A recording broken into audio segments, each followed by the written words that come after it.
ఇక ఏనుగు బీభత్సానికి సంబంధించిన ఒక న్యూస్ చూద్దాం. తిరుపతి జిల్లా చంద్రగిరి మండలం కొంగరవారిపల్లిలో ఒంటరి ఏనుగు మరోసారి బీభత్సం సృష్టించింది. అర్ధరాత్రి సమయంలో గ్రామంలోకి ప్రవేశించిన గజరాజు పంట పొలాలపై దాడి చేసి పంటను తొక్కివేయడమే కాకుండా ఫెన్సింగ్ రాళ్లను కూడా ధ్వంసం చేసింది. అంతటితో ఆగకుండా పొలంలో ఉన్న ట్రాక్టర్ను అమాంతం ఎత్తిపడేయడంతో దాని బలానికి స్థానికులు నివ్వరబోయారు. అనంతరం ఏనుగు ప్రధాన రోడ్డుపైకి రావడంతో వాహనదారులు తీవ్ర భయభ్రాంతులకు గురయ్యారు. అటవీ శాఖ అధికారులు వెంటనే స్పందించి చర్యలు తీసుకోవాలని గ్రామస్తులు కోరుతున్నారు.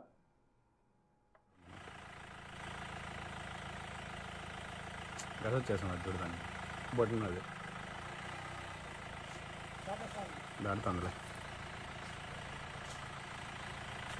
తిరుక్కోకుండా ఉంటే చాలు మనం.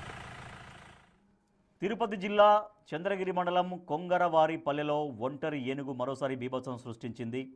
అర్ధరాత్రి సమయంలో గ్రామంలోకి ఎంటర్ అయింది ఏనుగు. పంట పొలాలపైన దాడి చేసింది. పంటను తొక్కేయడమే కాకుండా అక్కడ ఫెన్సింగ్ రాళ్లను ధ్వంసం చేసింది. అంతటితో ఆగకుండా పొలంలో ఉన్న ట్రాక్టర్ను అమాంతం తిరగబడేసింది. మనం చూస్తున్నాం విజువల్స్ అవి. ఫస్ట్ బాక్స్లో ఏనుగు మనకు రౌండ్ సర్కిల్లో ఏనుగు కనిపిస్తుంది చూడండి.